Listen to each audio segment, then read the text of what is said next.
സംസ്ഥാനത്ത് ഭക്ഷ്യവസ്തുക്കളുടെ വിലക്കയറ്റം എന്ന പ്രതിപക്ഷം ഉപക്ഷേപമായി അവതരിപ്പിക്കും. നീറ്റ് നെറ്റ് പ്രതിസന്ധിയിലും സഭയിൽ ഇന്ന് ചർച്ച നടക്കും. വിവരങ്ങളുമായി കെ പ്രശാന്ത് ചേരുകയാണ്. Prashanth, good morning. സംസ്ഥാനത്ത് ഭക്ഷ്യവസ്തുക്കളുടെ വിലക്കയറ്റം എന്ന പ്രതിപക്ഷം ഉപക്ഷേപമായി സഭയിൽ അവതരിപ്പിക്കുമ്പോഴല്ലോ മറ്റെന്തൊക്കെ വിഷയങ്ങളാകും ഇന്ന് സഭയിൽ ചർച്ചയ്ക്ക് വരിക? കഴിഞ്ഞ ദിവസത്തെ പോലെ ഏതെങ്കിലും തരത്തിൽ സഭ പ്രക്ഷുബ്ധമാകാനൊരു സാധ്യതയുണ്ടോ? അടിയന്തര പ്രമേയമായി ഏത് വിഷയം അവതരിപ്പിക്കുമെന്നാണ് മനസ്സിലാക്കുന്നത്? എന്താണ് വിവരങ്ങൾ?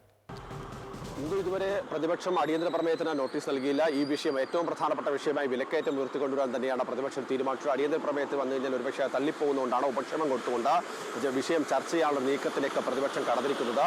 സംസ്ഥാനത്ത് വലിയ രീതിയിൽ വിലക്കയറ്റം രൂക്ഷമാണ്. ആ ഒരു ഘട്ടത്തിലാണ് ഇത്തരത്തിലൊരു നിലപാട് പ്രതിപക്ഷത്തിന്റെ ഭാഗത്തു നിന്ന് ഉണ്ടായിരിക്കുന്നത്.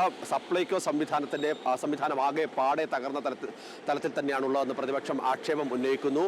ഒരു തരത്തിലും, അതായത് സപ്ലൈകോയിൽ കൃത്യമായി സാധനങ്ങൾ കിട്ടാത്ത അവസ്ഥയുണ്ട്. പല സാധനങ്ങൾക്കും വില അധികമാണ്. പൊതുവിപണിയേക്കാൾ വില കൂടുതൽ പല ഉൽപ്പന്നങ്ങൾക്കും ഉണ്ടെന്ന ആക്ഷേപം പ്രതിപക്ഷത്തിന്റെ ഭാഗത്തടക്കം ഉണ്ടാകുന്നുണ്ട്. ഇതെല്ലാം തന്നെ പരിഹരിക്കാൻ സംസ്ഥാന സർക്കാരിനോട് പലതവണ ആവശ്യപ്പെട്ടതാണ്. എല്ലാത്തിനും പക്ഷേ സാമ്പത്തിക പ്രതിസന്ധിയാണ് സംസ്ഥാന സർക്കാരും ഭക്ഷ്യവകുപ്പും എല്ലാം തന്നെ സിവിൽ സപ്ലൈസ് വകുപ്പും എല്ലാം തന്നെ പ്രശ്നമായി പറയുന്നത്. പക്ഷേ അത്തരത്തിലുള്ള കാര്യങ്ങൾ പറഞ്ഞുകൊണ്ട് ജനങ്ങളെ വയറ്റിത്തടിക്കുന്ന നിലപാടുകൾ ശരിയല്ല എന്നുള്ളതാണ് പ്രതിപക്ഷത്തിന്റെ നിലപാട്. നമുക്കറിയാം, കഴിഞ്ഞ ലോക്സഭാ തെരഞ്ഞെടുപ്പിൽ ഇടതുപക്ഷത്തിന്റെ കനത്ത തോൽവിക്ക് പ്രധാനപ്പെട്ട കാരണങ്ങളിലൊന്ന് ഈ സപ്ലൈക്കിലെ സാധനങ്ങൾ ഇല്ലാത്തത് തന്നെയായിരുന്നു.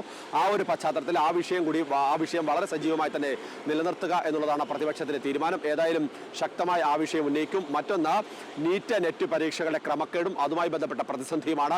വിജിനാണ് അത് സംബന്ധിച്ചുള്ള ഉപക്ഷേപം സഭയിലേക്ക് കൊണ്ടുവരിക. ആ വിഷയം 2 മണിക്കൂർ ചർച്ച ചെയ്യാൻ ഇപ്പോൾ സഭ തീരുമാനിച്ചിട്ടുണ്ട്.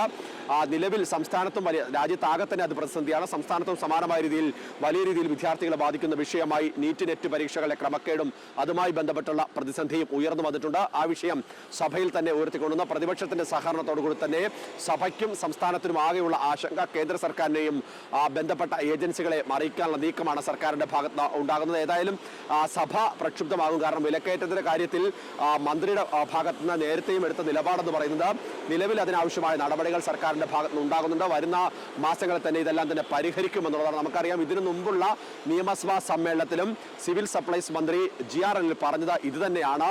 സപ്ലൈകൾ കൃത്യമായി സാധനങ്ങൾ എത്താനുള്ള നടപടികളെടുക്കും. ഒപ്പം തന്നെ പ്രധാനപ്പെട്ട മറ്റൊരു വിഷയം എന്ന് പറഞ്ഞാൽ കരാറുകാർക്ക് കൃത്യമായി പണം ലഭിക്കാത്തൊരു സാഹചര്യമുണ്ട്. അതുകൊണ്ട് തന്നെയാണ് സാധനങ്ങൾ കൃത്യമായി അവരെത്തിക്കാത്തതും പല സാധനങ്ങളും ഇല്ലാതെ വരുന്ന ഒരു സാഹചര്യമൊക്കെ ഉണ്ടാവുന്നത്. അത്തരത്തിലുള്ള ആവശ്യമായ അതിനെന്ത് നടപടി സ്വീകരിക്കാൻ കഴിയുമെന്നുള്ളതാണ് പ്രധാനപ്പെട്ട ചോദ്യം. മറ്റൊന്ന്, പച്ചക്കറി വിലയിലുണ്ടാകുന്ന വലിയ വർധനവാണ്. ഹോർട്ടികോപ്പിന്റെ സംവിധാനങ്ങളാകെ തന്നെ വലിയ രീതിയിൽ പ്രവർത്തനമാകാത്തൊരു സാഹചര്യമുണ്ട്. സ്വാഭാവികമായും ജനങ്ങളെ അത് കാര്യമായി തന്നെ ബാധിച്ചിട്ടുണ്ട്. ആ വിഷയത്തിലടക്കമുള്ള ചർച്ചകളാണ് പ്രധാനമായും ഇന്ന് സഭയിലാകെ തന്നെ ഉണ്ടാവുക. നന്ദു.